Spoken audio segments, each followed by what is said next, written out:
Praise the Lord. இந்த கால வேளையிலும் மறுபடியும் உங்களை சந்திப்பதில் மிக்க மகிழ்ச்சி அடைகிறேன். இந்த நாளிலும் நாம் ஒரு வேத வசனத்தை தியானிப்போம். எரேமியா 33 அதிகாரம் 3வது வசனம். எரேமியா 33:3.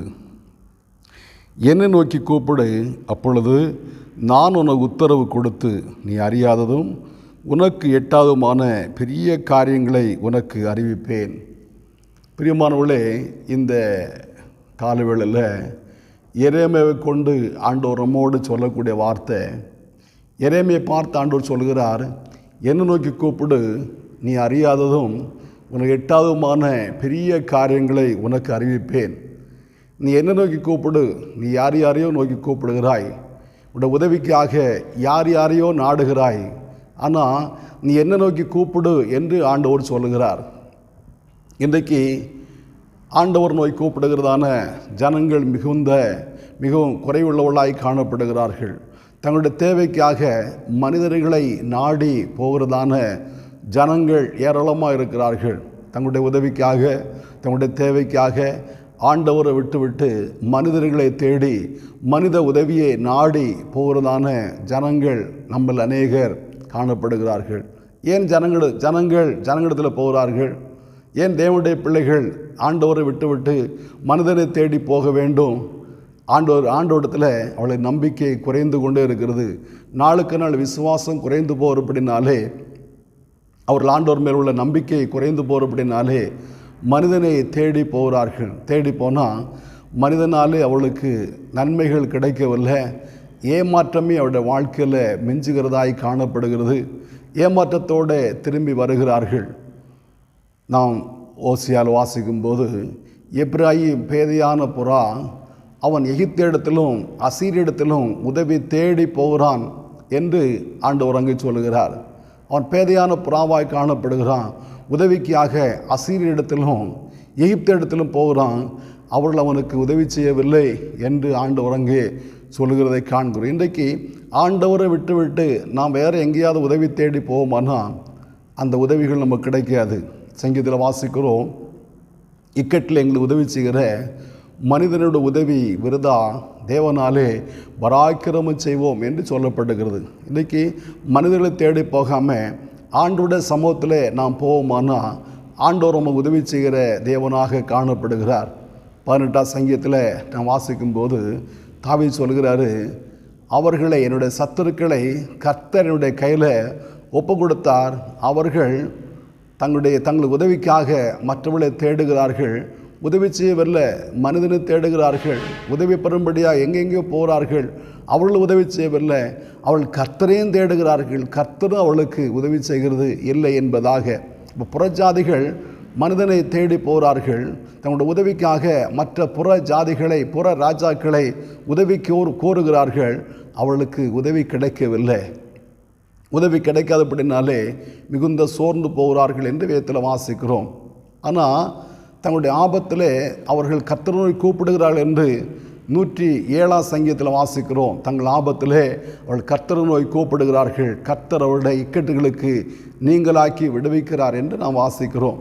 இப்போ ஆபத்து நேரங்களில், இக்கட்டு நேரங்களில் ஆண்டவர் நோக்கி யார் கூப்பிடுகிறார்களோ அவர்களுக்கு ஆண்டவர் உதவி செய்கிற தேவனாய் காணப்படுகிறார். ஆண்டவரை தேடி வரும்போது ஆண்டவர்களுக்கு நன்மை செய்கிற தேவன். சிலர் ஆண்டவரிடத்திலும் போக மாட்டார்கள், மனுஷனிடத்திலும் போக மாட்டார்கள், வேறு அஞ்சனம் பார்க்க போவார்கள், குறி கேட்கும்படியே போவார்கள், மற்ற தெய்வங்களை நாடி போவார்கள். அங்கேயும் அவர்களுக்கு வெற்றி கிடைக்கிறது இல்லை. நான் 1 ராஜாக்கள் 18 அதிகாரத்தில் வாசிக்கும்போது எலியா ஒரு சவால் விடுகிறார். அந்த சவாலை ஏற்றுக்கொண்டு இஸ்ரவேல் ஜனங்கள், ஆண்டவருடைய சொந்த ஜனங்கள், ஆண்டவரை சேவிக்கிற ஜனங்கள், அவர்கள் பாகாலை நோக்கி கூப்பிட்டார்கள். 18 அதிகாரம் வாசிக்கும்போது காலை முதல் மாலை பலி செலுத்துகிற நேரம் வரைக்கும் அவர்கள் சன்னதம் ஓதி கொண்டிருந்தார்கள். அந்த பாகால் அவர்களுக்கு பதில் கொடுக்கவில்லை, பாகால் அவருடைய ஜபத்தை கேட்கவில்லை.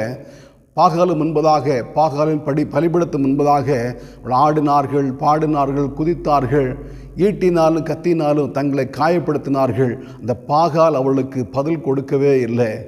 பதில் கொடுக்க முடியாது. நாம் வேதத்தில் வாசிக்கிறோம், அவைகளை நம்புகிறவர்களும் அவைகளை பண்ணுகிறவர்களும் அவைகளைப் போலவே இருக்கிறார்கள்.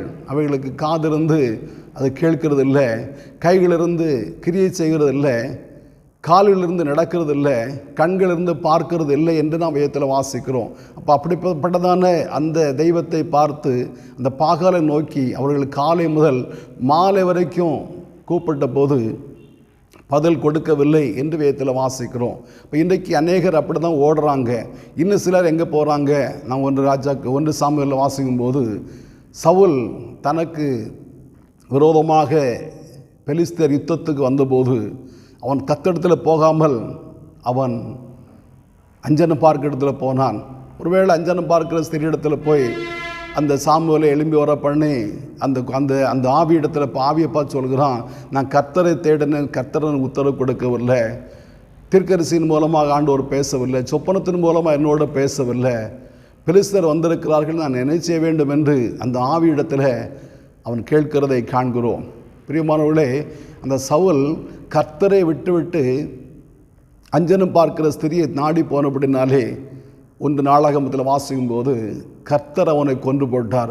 அவன் கர்த்தரை தேடாமல் அஞ்சனம் பார்க்கிற ஸ்திரியை தேடினபடினாலே கர்த்தர் அவனை கொன்று போட்டார். கர்த்தர் அவனை பெலிஸ்தருடைய கையில் ஒப்பு கொடுத்தார் என்று அங்கே சொல்லப்படுகிறது. அப்போ இன்றைக்கு சிலர் ஆண்டவரை தேடவில்லை, தேடாமல் மனிதனை தேடுகிறார்கள்.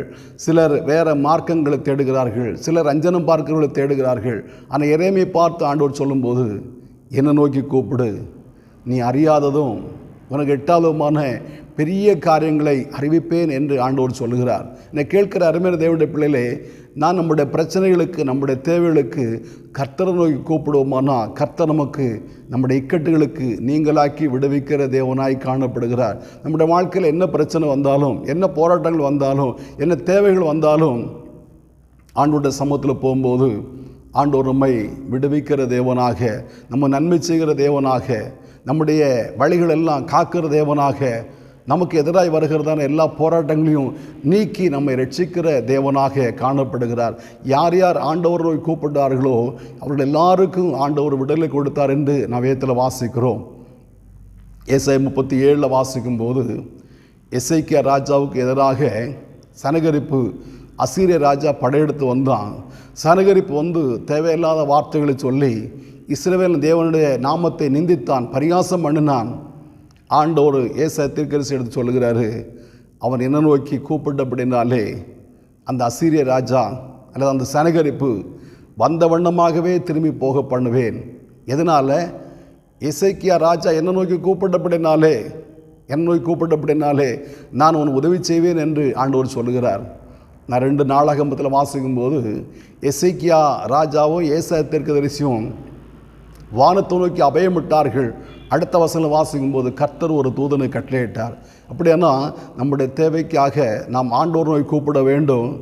ஒருவேளை உதவிக்கு நம்மோட கூட ஜெபிக்கக்கூடியதான, நமக்கு ஜெப உதவி செய்கிறதான நண்பர்களோடு சேர்ந்து நம்முடைய தேவைக்காக, நம்முடைய பிரச்சனைகளுக்காக, நமக்கு எதிராக வருகிறதான எல்லா போராட்டங்களுக்காக, வியாதிக்காக, நெருக்கடியான சூழ்நிலைக்காக, மற்றபடிய உதவியோடு கூட, நல்ல நண்பர்களோடு கூட ஆண்டவர் நோக்கி நம்ம கூப்பிடும்போது தேவன் நம்முடைய ஜெபத்தை கேட்கிற தேவனாக இருக்கிறார்.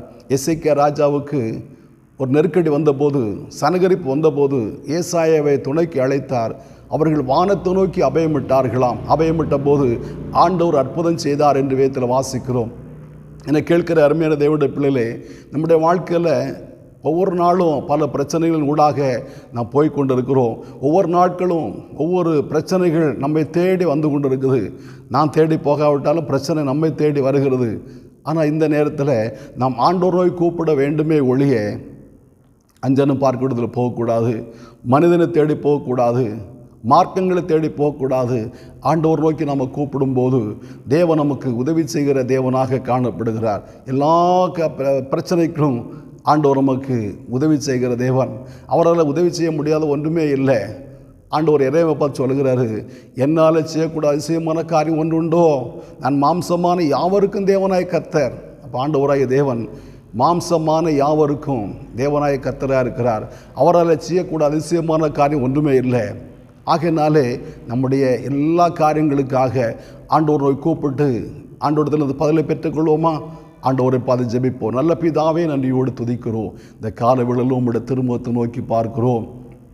இந்த வேளையில் ஆண்டவரே கர்த்தாவே, உம்மை நோக்கி நாங்கள் விண்ணப்பம் பண்ணுகிறோம், வேண்டுதல் பண்ணுகிறோம், ஜெபிக்கிறோம். இந்த ஜெபம் உடைய சமூகத்தில் தூபமாக வர வேணும்னு ஜெபிக்கிறோப்பா. ஏசப்பா, உமக்கு ஸ்தோத்திரம். என்ன நோக்கி கூப்பிடு, நான் உனக்கு மறு உத்தரவு அருளி செய்து நான் உன்னோட நீ அறியாததும் உனக்கு எட்டாததுமான பெரிய காரியங்களை அறிவிப்பேன்னு சொல்லியிருக்கிறது தாவே. ஏசப்பா, எங்களுடைய ஜெபங்களை நீ உத்தரவு கொடுக்கிற தேவனாக இருக்கிறீர். நாங்கள் அறியாத எங்களுடைய எட்டாத பெரிய காரியங்களை இந்த வாழ்க்கையில் செய்கிற தேவனாக இருக்கிறீர். தாவே, உமக்கு ஸ்தோத்திரப்பா. உம்மை விட்டு நாங்கள் அகன்று போகாதபடிக்கு ஆண்டவர்களை காக்கணும் என்று ஜெபிக்கிறோம். திருநாமத்தை மகிமைப்படுத்தும் இயேசுவின் பிதாவே. ஆமேன், ஆமேன். ஆண்டவர் நம்மை ஆஸ்வதிப்பாராக.